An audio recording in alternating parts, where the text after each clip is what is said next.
Olá, eu me chamo Douglas Moreira, sou graduando em Filosofia do Centro Universitário Internacional e estou de volta para continuarmos o nosso bate-papo, o nosso diálogo aqui sobre o tema liberdade. No vídeo anterior, nós falávamos sobre os direitos humanos, falávamos sobre as constituições que tivemos ao longo desse tempo e o que elas trouxeram de benefício para nós. E pensamos também um pouco em relação às lutas que as pessoas tiveram em relação para ter esses direitos, quais foram as lutas que elas travaram e o que implicou hoje em dia. Pensamos também nas questões dos direitos humanos hoje em dia, dos direitos no Brasil principalmente, nas violações que tivemos e que temos muitas vezes desses direitos aqui no Brasil.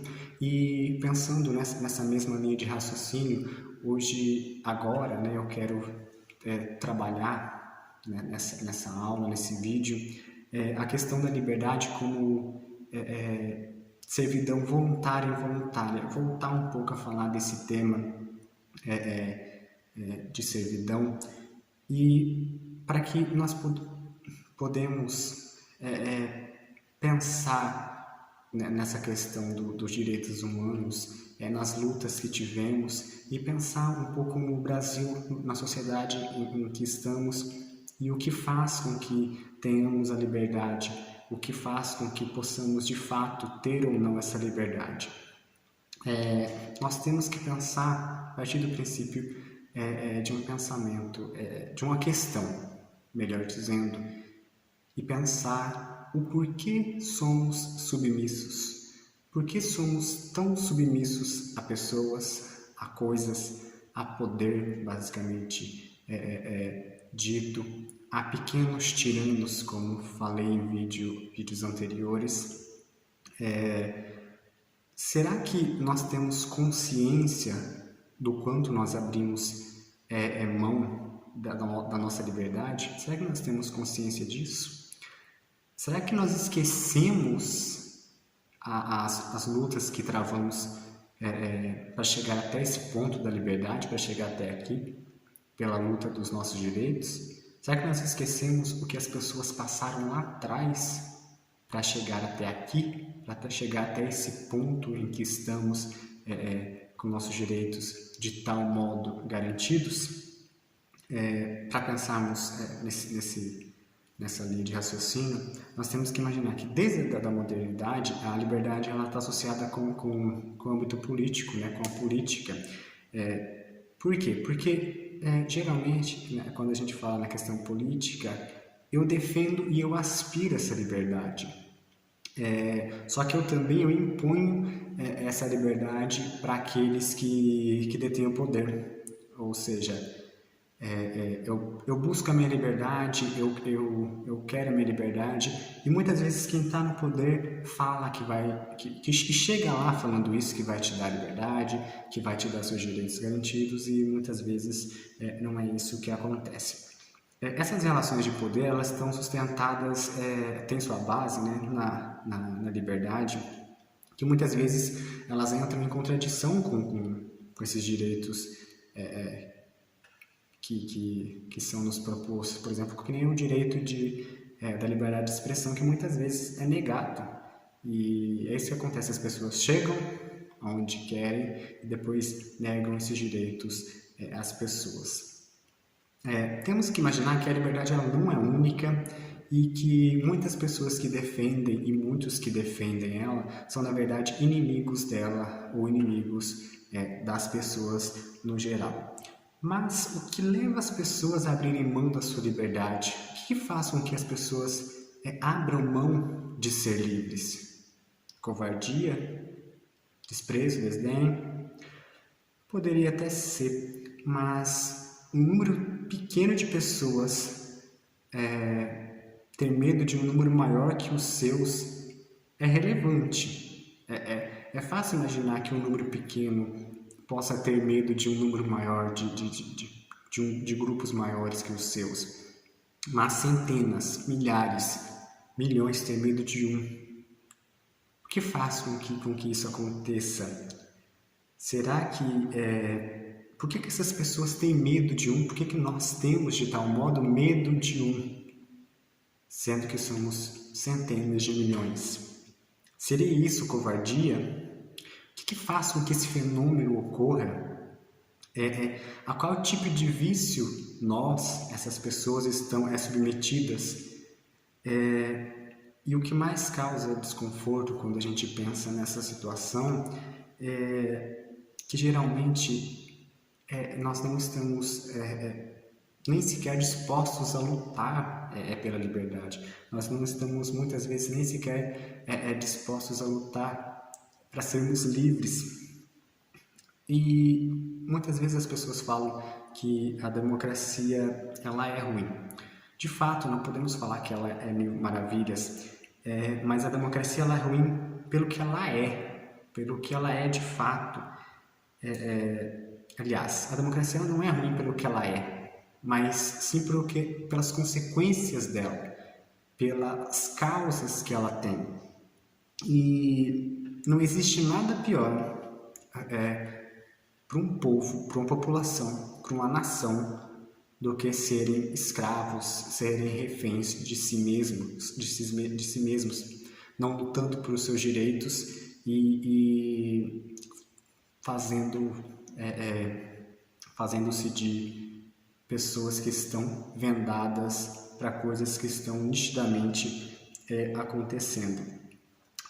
Viver a liberdade, desejar essa liberdade, ela tem consequências, ela tem riscos e é fato isso. Já venho falando de vários vídeos que você ser livre implica escolhas, implica riscos e essas escolhas implicam consequências, na maioria das vezes sejam elas boas e sejam elas ruins. Mas queremos e sabemos defender a liberdade, defender a tão proclamada liberdade.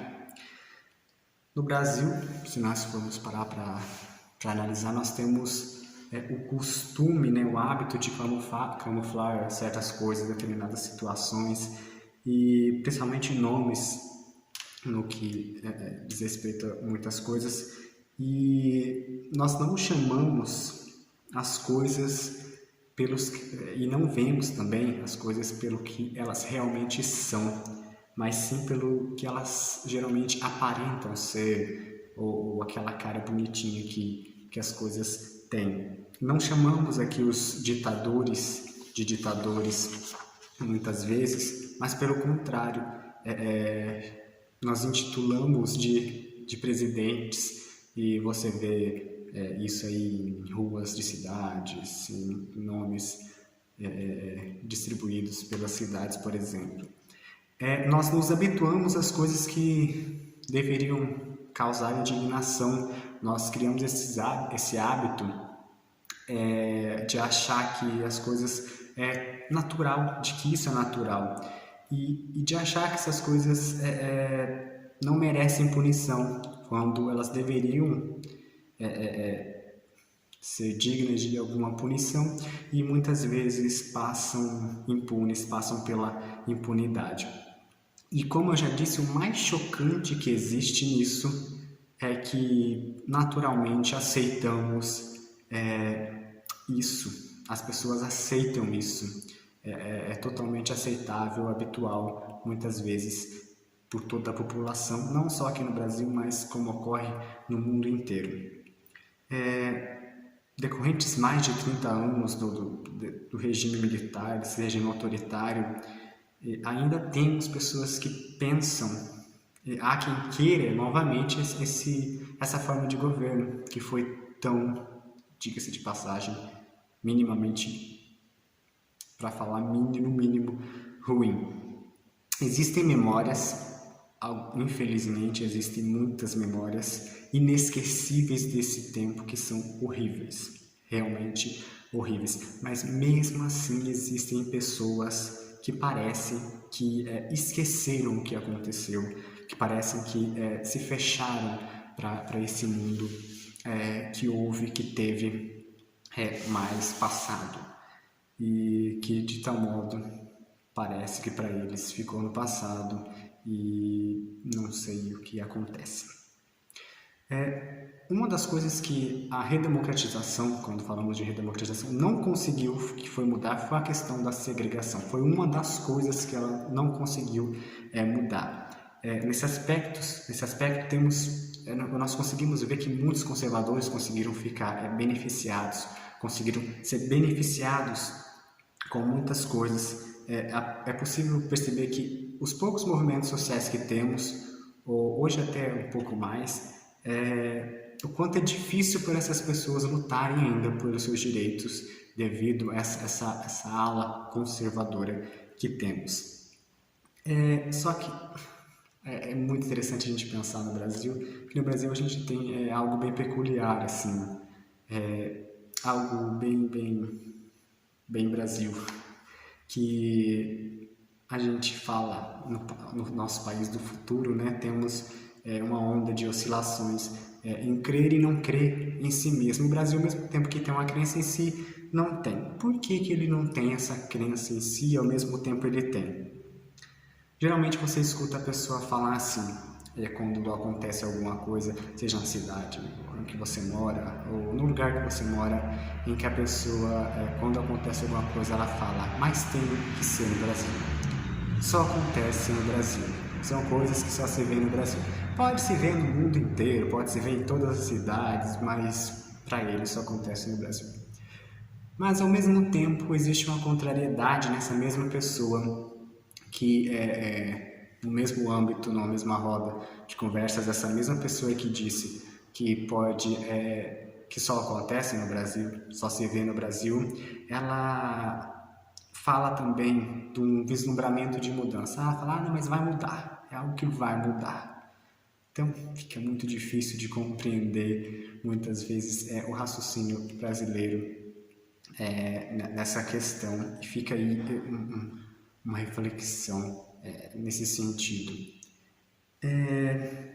Como que eu já disse no vídeo anterior e volto a falar agora, na verdade alguns vídeos anteriores, o tirano ele nem sempre é alguém que dita o que deve ser realmente feito. Existe mais tiranos do que nós podemos imaginar, como eu já disse, e eu volto a falar de um deles, que é as redes sociais. Nós temos um grande crescimento de grupos, de pessoas que expressam de modo totalmente fanático, expressam ideias fanáticas nas redes sociais. Mas por que existem pessoas que ainda defendem esse fanatismo? Por que existem pessoas que ainda defendem ideias fanáticas? Em primeiro lugar, eu acho que temos que analisar o medo que faz com que essas pessoas abdiquem da sua liberdade. Esse medo faz com que as pessoas não queiram mais ser livres. Por quê? Porque as pessoas elas se sentem seguras, e sentir-se seguro faz com que as pessoas façam isso, né? Abdiquem da sua liberdade. Uma vez eu seguro de que eu sou livre, eu tenho direitos, eu não vou querer saber da minha liberdade. Só que a garantia de vida, essa garantia de direitos, a garantia da vida da gente, ela não está garantida na vontade de um, ela não está na vontade de uma pessoa apenas. Essa garantia de vida, ela está quando nós aprendemos a conviver com diferenças, a conviver em conjunto.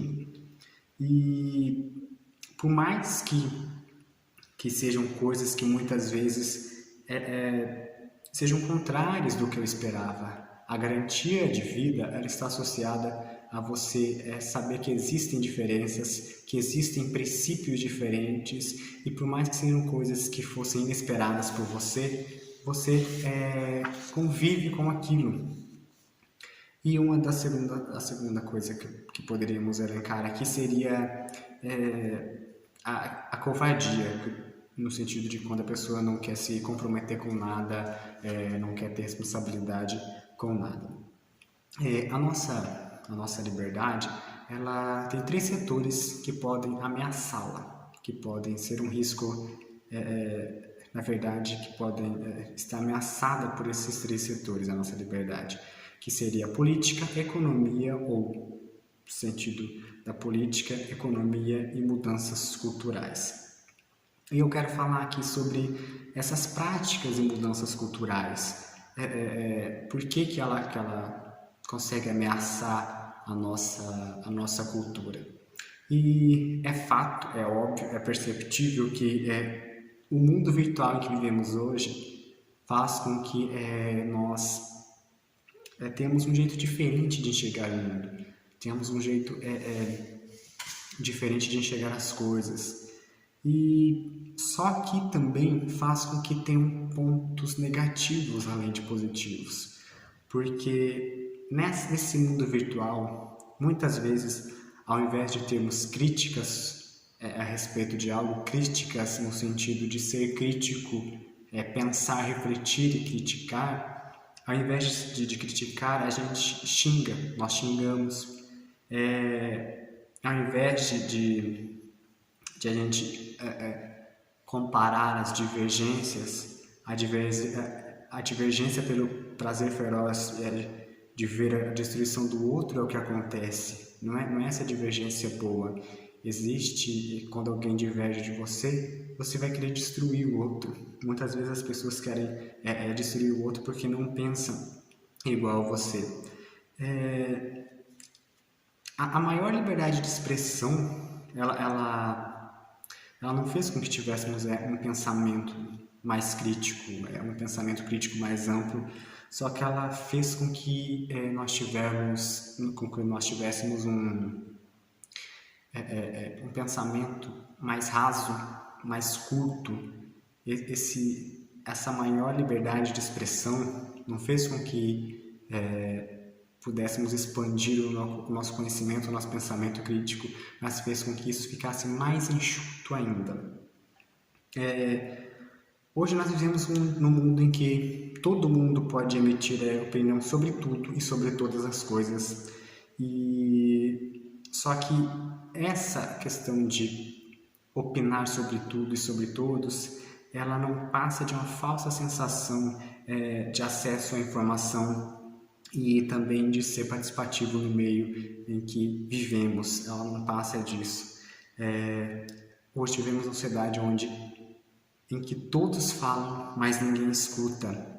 Não existe mais debates, não existe mais troca de saberes, existe inúmeras pessoas escrevendo, mas pouquíssimas pessoas lendo realmente. Você vê inúmeros posts, publicações no Facebook, no Instagram, você vê inúmeros textos, mas muitas poucas pessoas realmente param para ler. As pessoas veem, as pessoas leem o título, as pessoas gostam de início só lendo o título e geralmente elas compartilham isso sem ao menos se inteirar sobre o assunto discorrido dentro do texto.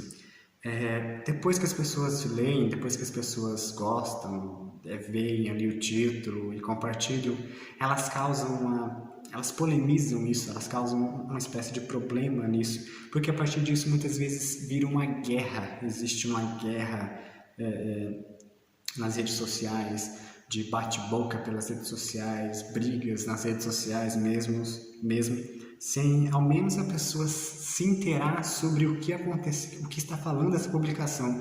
Muitas vezes as pessoas, como eu já disse, só leem o título e começam uma discussão dentro das redes. Vivemos num mundo em que todos são inimigos de todos. Vivemos num mundo em que o meu vizinho, o meu colega de trabalho, não são nem mesmo meus colegas.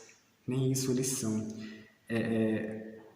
Onde permanece a ideia de que onde não deve, não pode haver divergência e diferença. Não pode ter uma divergência e nem ter uma diferença entre mim e você. Tudo que é contrário ao meu princípio é sinônimo para atacar. É isso que acontece muito ainda hoje em dia. Entre eu e você, ou é eu ou é você. Não tem a escolha do meio termo, não existe esse meio termo. Ou é minha opinião ou é sua, ou é o meu pensamento ou é o seu. Não tem essa questão de debatermos para chegarmos a um consenso. Os dois não podem jamais estar certos. É essa visão que temos, em que apenas um só pode ter a certeza, pode estar certo do que está falando. E o problema disso tudo é termos que supor que um lado tenha que ganhar, que um lado tenha que vencer e calar o outro. Esse é o problema disso tudo. E geralmente essa criação de inimigos cria e perpetua o que chamamos de comodismo, o que chamamos de você ficar estático, né? Você ficar parado, porque perdemos esse consenso, entre os lados. E esquecemos que a gente deve respeitar o outro, a gente já deve jamais, é óbvio que a gente não deve jamais esquecer que a cultura brasileira foi marcada pela violência e pelo ódio, mas o respeito deve ser acima de tudo para que possamos viver bem em comunidade e todos possamos usufruir dessa liberdade que nos foi dada.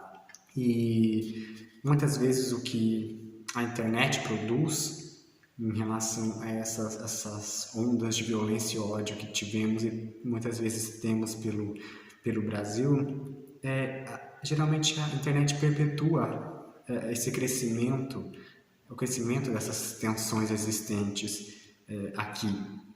Mas muitas pessoas culpam as redes sociais, culpam a internet por isso. Só que ela não tem culpa de nada. A internet não tem culpa dessas questões que ocorrem dentro dela.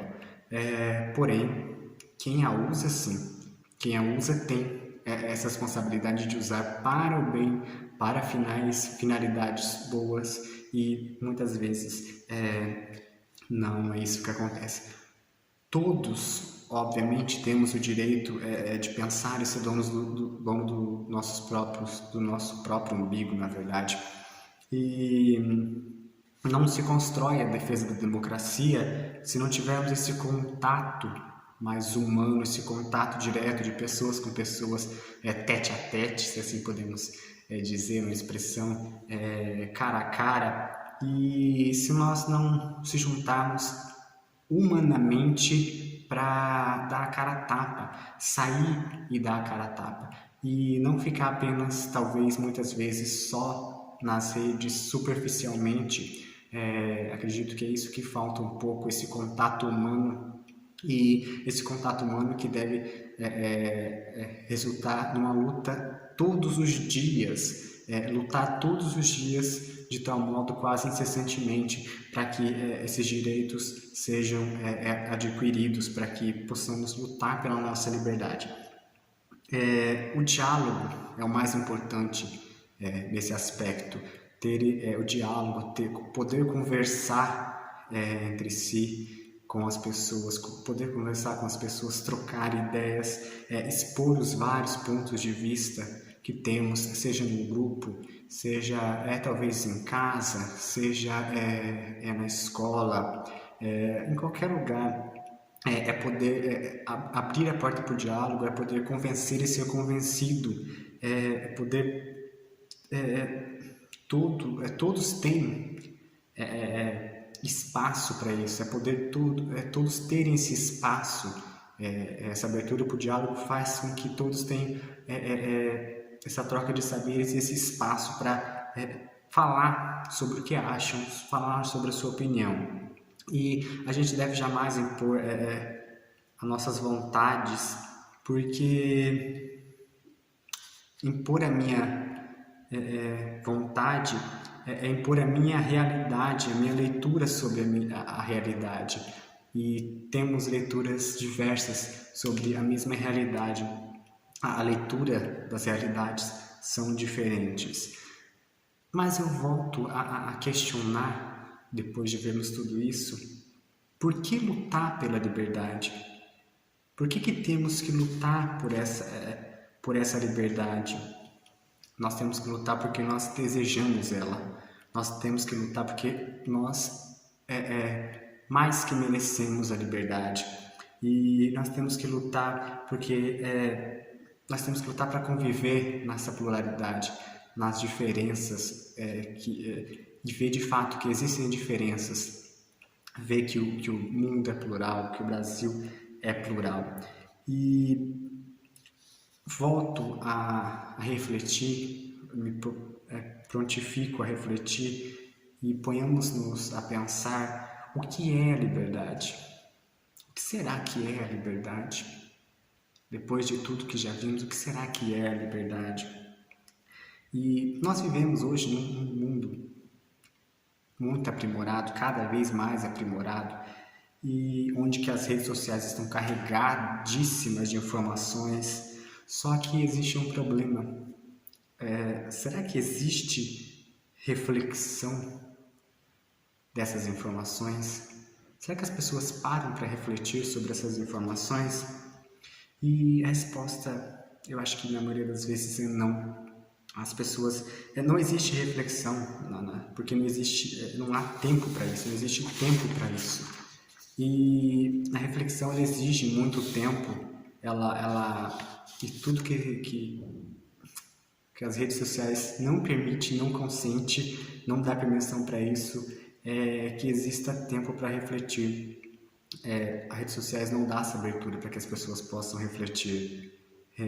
Existe, ou sempre parece que existe pelo menos, coisas mais interessantes na tela do celular, do notebook, do tablet, do que você parar para refletir, para você parar para pensar nos seus próprios pensamentos, nas suas próprias ideias e depois tirar determinada conclusão sobre isso. E quando a gente fala em liberdade, é a gente parar para pensar muitas vezes nas escolhas, no que a gente está vendo, no que a gente está lendo. Então, pare para analisar, filtre e pare para pensar as coisas que existem, que está diante de você. E isso está ao alcance de todo mundo, está ao alcance de todos podem fazer isso, refletir. Temos que pensar também que a liberdade ela é um processo. A liberdade ela é conhecer os seus limites e isso construindo, né, nessa experiência. As pessoas, elas, como diria Sartre, elas são o que fazem de si mesmas. Elas são o que fazem da sua vida de tal modo. E não intentem dar uma idealização ao redor da liberdade. Só que a liberdade ela só pode estar dentro dessa capacidade humana. Eu só sou livre, eu só tenho essa liberdade quando todos puderem viver e expressarem de tal modo, desfrutarem da liberdade. Se eu não sou livre nesse sentido, ninguém também é livre. E de uma maneira que seja, quando as pessoas estão seguras, podem viver e expressarem a sua liberdade, a minha liberdade também tem que estar assegurada para que todos possamos desfrutar dela. E muitas vezes no Brasil, essa questão de liberdade que causa a indignação, porque existe de tal modo, muitas vezes, assim, uma capacidade e de tal modo uma falta de competência em resolver alguns problemas que se arrastam já durante inúmeros anos, se arrastam durante anos e anos. Então, ou seja, uma falta de responsabilidade. A responsabilidade do Brasil, muitas vezes a responsabilidade das pessoas em geral, em se comprometerem mais, em pararem para pensar em como anda a sua questão da liberdade, o que é liberdade dentro do Brasil, como podemos ver a liberdade dentro do Brasil. Parem para refletir, será que eu sou livre aqui dentro do Brasil? Será que os meus direitos estão assegurados? E é nesse sentido que eu venho trazendo esses vídeos, para que todos possamos refletir sobre o que é liberdade, sobre como se dá a liberdade em diversos âmbitos, em como se dá a liberdade dentro de casa, como se dá a liberdade em sociedade no geral, como podemos ser livres da melhor forma, e estamos vendo a liberdade seja no meio político, seja no meio filosófico em geral, e é nessa questão que eu quero que vocês reflitam o que é de fato a liberdade para vocês e para todo mundo. Espero que tenham gostado desse abordamento que fizemos, e espero que vocês consigam filtrar, consigam refletir o que de fato é a liberdade e por que ainda somos tão submissos a determinadas coisas, a determinadas tiranias.